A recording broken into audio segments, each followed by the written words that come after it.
তারা হচ্ছে আমাদের কাছ থেকে টাকা নেওয়ার জন্যই আছে ধরে। তাহলে সেই সময় ঠিকঠাক ব্যবহার করলে তো তাহলে আমরা টাকা পয়সা দিব না।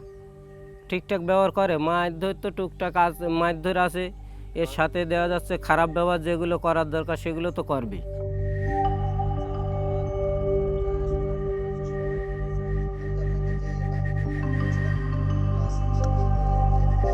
এটা তো অ্যাকচুয়ালি 2024 সালের পরবর্তী সময়টা তো ইনিশিয়ালি একটু ভোলাটাইল সিচুয়েশন ছিল।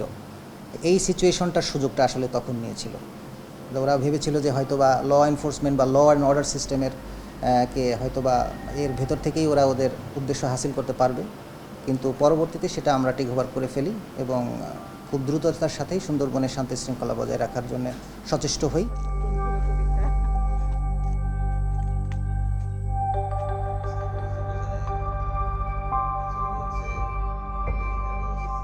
ঠিক যখন আমরা কথা বলছি এই মুহূর্তে 9টা গ্রুপ আছে দস্যু দল, যেখানে 12 থেকে 20-22 জন করে সদস্য আছে, অস্ত্রশস্ত্র আছে, এরকম 10, 12, 15, 16টা করে, বেশিরভাগ দেশীয় অস্ত্র।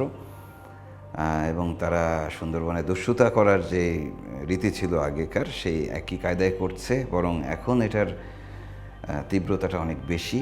এখন যে চাঁদার রেট অনেক বেশি।